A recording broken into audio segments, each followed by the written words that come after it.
नमस्कार दोस्तों, कैसे हो आप लोग? तो पहले तो सभी को दीपावली की हार्दिक शुभकामनाएं। तो चलिए स्टार्ट करते हैं आज का वीडियो। तो आज का वीडियो किस बारे में है दोस्तों? आज का वीडियो है म्यूचुअल फंड्स वर्सेस स्टॉक्स, कि म्यूचुअल फंड और स्टॉक्स में क्या फ़र्क है। अब किसको म्यूचुअल फंड लेने चाहिए, किसको डायरेक्ट स्टॉक लेने चाहिए।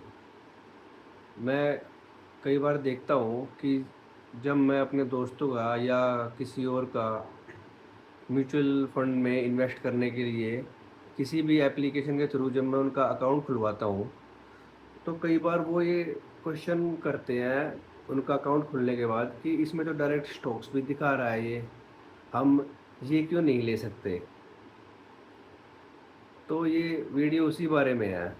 मैं उनको समझाता हूँ, मैं वही आज इस वीडियो के माध्यम से आप लोगों को बताने की कोशिश करूँगा कि क्यों हमें शुरुआती दौर में म्यूचुअल फंड लेना चाहिए और स्टॉक क्यों नहीं लेना चाहिए। चलिए दोस्तों, अब एक एग्जांपल लेते हैं दोस्तों कि म्यूचुअल फंड क्यों लेना चाहिए और स्टॉक क्यों लेना चाहिए। तो जैसे दोस्तों, आपने एक नई गाड़ी खरीदी है, ठीक है, लेकिन अभी वो गाड़ी आपको चलानी नहीं आती है। तो पहले तो आप उसे सीखोगे ना, तभी तो चला पाओगे। तो वही बात है इनमें भी। स्टॉक मार्केट में इन्वेस्ट करने से पहले, डायरेक्ट स्टॉक्स खरीदने से पहले उनके बारे में सीखना भी तो पड़ेगा। बिना सीखे कैसे हम स्टॉक की, ये स्टॉक कैसा है, अच्छा स्टॉक है बुरा स्टॉक है, वो कैसे हम कि बता सकते हैं कि हमें ये लेना चाहिए या नहीं लेना चाहिए। अब ऐसे ही गाड़ी में है कि जब तक हमें एक्सेलरेशन, रेस, क्लच, गियर का पता नहीं होगा, हम कैसे वो चीज़ कर सकते हैं? नहीं कर सकते, इम्पॉसिबल है। तो म्यूचुअल फंड दोस्तों, एक तरह से आप ये समझिए कि आपने अपनी गाड़ी किसी ड्राइवर को दे दी। आप पीछे बैठे हो और गाड़ी चला रहा है ड्राइवर। ऐसे ही म्यूचुअल फंड में एक फंड मैनेजर होता है, उसको आपने अपने पैसे दे दिए हर महीने, जो आपकी एसआईपी कटती है, ठीक है। तो अब वो ड्राइवर जानता है कि कैसे क्या चलाना है, कैसे कौन से स्पीड में कौन सा गियर होना चाहिए, भीड़ आ रही है तो ब्रेक दबाना चाहिए, क्या करना चाहिए। तो ऐसे ही म्यूचुअल फंड में भी fund manager various economic activities को देखते हुए वो ये देखता है कि मुझे कौन से स्टॉक्स लेने चाहिए, कि ये ठीक रहेंगे या नहीं रहेंगे। वो सब हमें नहीं पता कि ये कौन सा स्टॉक ठीक रहेगा, कौन सा नहीं रहेगा। तो इस तरीके से हमें अपने पैसे शुरुआती दौर में एक म्यूचुअल फंड मैनेजर को दे दिए, माने कि एक ड्राइवर हायर कर लिया हमने। अब हम तो पीछे आराम से बैठे हैं और वो चला रहा है गाड़ी, और हम भी अपने पैसे म्यूचुअल फंड मैनेजर को दे रहे हैं और वो इन्वेस्ट कर रहा है। हम अपना आराम से बैठे, भाई कर ले जो तुझे करना है, बस मुझे वहाँ तक पहुँचा दें। 10 साल में, 5 साल में जो भी हमारा गोल होगा, या गाड़ी में जैसे भी हमें कहीं जाना है, दिल्ली से बैठे हमें बम्बई जाना है या कलकत्ता जाना है या दिल्ली में ही कहीं और जाना है, तो हमें उस टाइम फ्रेम के अकॉर्डिंग यहाँ तक पहुँचा दे भाई, ठीक है। तो इस तरीके से देखना चाहिए दोस्तों। तो अब दूसरी बात ये आती है कि भाई, जो ये म्यूचुअल फंड है, ये कैसे चूज़ करने चाहिए। यानी कि हमें क्या पता कि ये म्यूचुअल फंड अब जो पिछले 1 साल में सबसे ज़्यादा रिटर्न दिया है, अगले साल भी यही सबसे ज़्यादा रिटर्न देगा। या ये एक म्यूचुअल फंड है, इसने 10 साल में एवरेज रिटर्न दिया है, एग्जाम्पल के तौर पे 20% CAGR से बढ़ा है वो पिछले 10 साल से। तो आगे भी ये 20% CAGR से बढ़ेगा। इस चीज़ को कोई प्रिडिक्ट नहीं कर सकता। This is unpredictable. ओके दोस्तों, तो इस चीज़ को कोई प्रिडिक्ट नहीं कर सकता। मैं कई लोगों से सुनता हूँ कि निप्पो अच्छा कर रहा है, SBI अच्छा कर रहा है, ये या कोटक स्मॉल कैप अच्छा कर रहा है। तो दोस्तों, अच्छा, ये आगे भी कर सकते हैं, लेकिन कोई गारंटी नहीं है कि इन्होंने जो स्टॉक्स लिए हुए हैं वो परफॉर्म करे।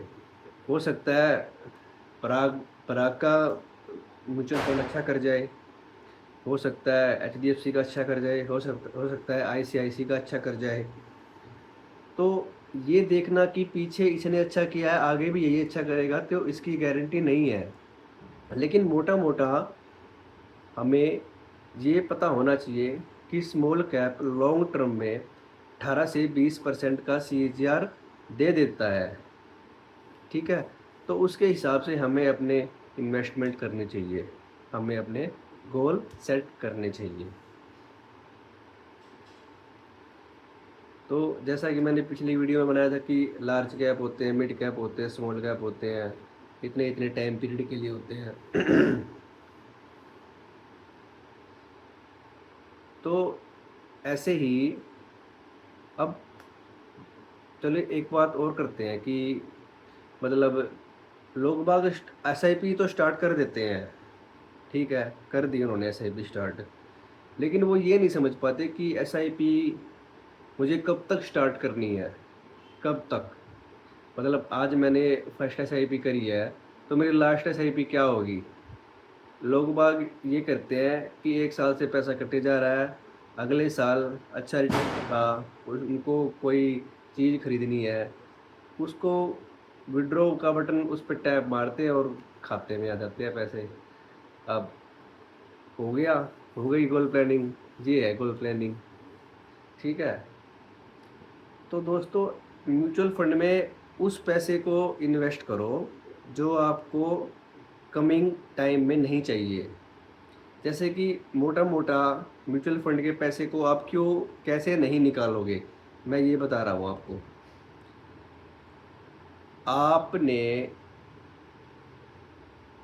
एसआईपी स्टार्ट करी, ठीक है? आपका कोई गोल है जो 5 साल के बाद आएगा।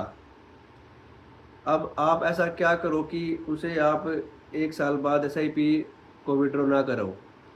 आप ये सोचो कि मेरा जो गोल 5 साल के बाद आएगा, मैं उस टाइम पे इसको विथड्रॉ करूँगा। अभी क्यों कर रहा हूँ?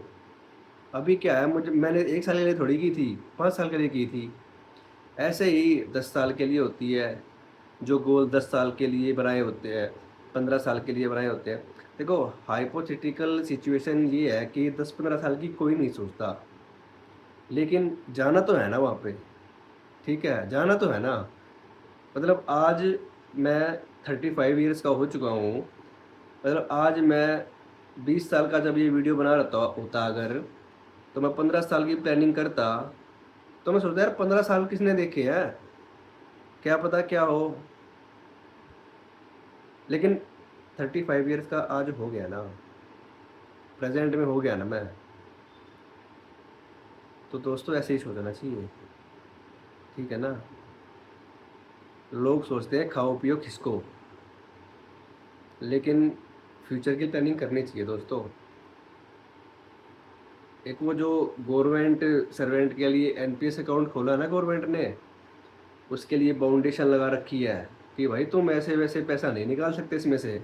वो ठीक लगा रखी है, नहीं तो कोई भी उसे जाके खटाक मार के पैसा खाते में करो एन्जॉय। भाई आजकल लोगों का लाइफ़स्टाइल वैसा हो चुका है ना, सब कुछ ईएमआई पे चाहिए उनको, सब कुछ मतलब वो इंस्टेंट ग्रेटिफ़िकेशन है, इंस्टेंट ग्रेटिफ़िकेशन कि मुझे अभी चाहिए ये चीज़। चलिए उस बारे में बात नहीं करते, नहीं तो टॉपिक काफ़ी लंबा चला जाएगा। हाँ, तो हम कहाँ थे? हम थे म्यूचुअल फंड को गोल सेलिंग करो, तब आप कंटिन्यूअसली उसमें एसआईपी चालू रख सकते हो। एक और बात बताता हूँ आपको, मैंने ये बात देखी थी, सुनी थी, टीवी में ही सुनी थी। जैसे आपका 1 बच्चा है या 2 बच्चे हैं, आप 1 बच्चे के लिए एसआईपी स्टार्ट करोगे उसकी पढ़ाई के लिए, 1 बच्चा है तो 2 एसआईपी स्टार्ट कर दो, 2 बच्चे हैं तो 3 एसआईपी स्टार्ट कर दो। फ़ायदा क्या होगा मैं आपको बताता हूँ। 1 बच्चा है, आपने 2 एसआईपी स्टार्ट करी 5-5 हज़ार रुपए की, 10 साल बाद देखोगे कि आपका इतना कॉर्पस इकट्ठा हो गया, आप अपने बच्चे के ऊपर लगा दोगे, लेकिन जो दूसरी एसआईपी होगी वो आपके लिए काम करेगी। वो आपके लिए, आप ये नहीं सोच पाओगे कि मैंने अपने लिए क्या किया। इसको तो मैंने पढ़ा दिया लिखा दिया, लेकिन मैंने क्या किया अपने लिए इन 10 सालों में। वो दूसरी एसआईपी दोस्तों आपके लिए है। वो आपके लिए पैसा इकट्ठा हो रहा है वो। आप उससे कुछ भी कर सकते हो, ठीक है? आपको ये नहीं लगेगा कि मैंने अपने लिए कुछ नहीं किया। ऐसे ही 2 बच्चे हैं तो 3 एसआईपी स्टार्ट कर दो, एक वाली अमाउंट की। जैसे 10-10 की कर रहे हो तो 10-10-10 30 कर दो। अगर सैलरी ज़्यादा है तो, सैलरी कम है तो 3-3 की कर दो, 5-5 की कर दो। जैसे सैलरी बढ़ती रहे। लाइफ़स्टाइल को मत बढ़ाओ, एसआईपी के अमाउंट को बढ़ा दो। लाइफ़स्टाइल को मत बढ़ाओ। ज़रूरत तो वही रहने वाली दोस्तों, रोटी, कपड़ा और मकान। इन्हें हम कितना भी खींच सकते हैं ऊपर की तरफ, ठीक है? अपनी बेसिक सी चीज़ पूरी होती रहे और वो पैसा सेव होता रहेगा, तो वो आपके ही काम आएगा फ्यूचर में जाके। तो ये थोड़ा सा ज़्यादा हो गया, चलिए कोई नहीं, ठीक है। तो ठीक है, 11 मिनट की वीडियो हो गई दोस्तों। तो स्टॉक्स, डायरेक्ट स्टॉक्स को भी आप ले सकते हो, ऐसी बात नहीं है कि आप नहीं ले सकते डायरेक्ट स्टॉक को भी, लेकिन उसमें रिस्क बहुत है दोस्तों। लेने से पहले क्या माइंड सेट है आपका, क्या ये स्टॉक कितना बढ़ेगा, कितने टाइम में कितना बढ़ेगा, ये आप प्रिडिक्ट नहीं कर पाओगे। तो अच्छा यही रहता है, देखो मेरे को 5 साल हो गए स्टॉक मार्केट में, ठीक है? आप अगर मेरे से एक बात पूछो कि तूने सबसे अच्छा क्या सीखा है इस स्टॉक मार्केट में जो हमारे काम आ सके, तो मैं कहूँगा आँख बंद करके म्यूचुअल फंड में एसआईपी कर दो। आँख बंद करके स्टॉक में मत घुसो, सर सर फट जाएगा। मैं ऐसे देखता रहता हूँ पोर्टफोलियो को, ऐसे मैं स्टॉक में इन्वेस्ट करता हूँ, सर फट जाता है। म्यूचुअल फंड में आराम से बैठो, एसआईपी जा रही है हर महीने, अपना मार्केट घट रही है बढ़ रही है, आपको एनएवी मिल जाती है। कोई ज़्यादा टेंशन की बात नहीं है उसमें। आपके गोल से लिंक है, भाई 5 साल बाद चाहिए मेरे को, 10 साल बाद चाहिए, 15 साल बाद चाहिए, 20 साल बाद चाहिए। बहुत पैसा बनता है दोस्तों, बहुत पैसा, सोच भी नहीं पाओगे। 15,000 रुपये की एसआईपी 15 साल तक कर दी ना, और 15% रिटर्न मिल जाता है, तो 1 करोड़ रुपए बन जाते हैं। 1 करोड़, 1 करोड़ के पीछे कितनी जीरो आती है ये देख लेना। और अगले 5 साल में, यानी कि टोटल 20 साल में 2 करोड़ बन जाएंगे, और अगले 5 साल में 4 बन जाएंगे, 4। ये होती है कंपाउंडिंग। स्टार्टिंग का 1 करोड़ मुश्किल होता है दोस्तों, लेकिन उसके बाद जो करोड़ जुड़ते हैं ना, एक के हट के 2, फिर 3, फिर 4, जल्दी जल्दी जल्दी हो जाता है वो काम। और जो जो जो लोग ये कहते हैं ना कि बुढ़ापे में पैसे का क्या करेंगे, तो बुढ़ापे में ही करना है पैसे का। मैं ज़्यादा गहराई में नहीं जाऊँगा, बुढ़ापे में ही काम है पैसे का, यूज़ पैसे का बुढ़ापे में ही है। तो बुढ़ापे में आपके पास पैसा होना चाहिए। अभी तो चंगा सी हाथ पैर काम कर रहे हैं, पैसे हो चाहे ना हो कमा के खा लेंगे। तो ये होता दोस्तों। चलिए दोस्तों, मैं आशा करता हूँ कि आप लोगों की दिवाली बहुत अच्छी बीतेगी। हाँ, थोड़ा ये ध्यान रखिए कि बम बम कम फोड़ें, क्योंकि पोल्यूशन बहुत ज़्यादा हो रखा है, ये हमें ही ध्यान रखना दोस्तों। गवर्नमेंट जो कर रही है ठीक है अपनी लेवल पे, लेकिन जब तक हम पर्यावरण पे ध्यान नहीं देंगे ना, तो गवर्नमेंट कुछ नहीं कर सकती। चलिए, happy Diwali, safe Diwali, be green Diwali, all the best.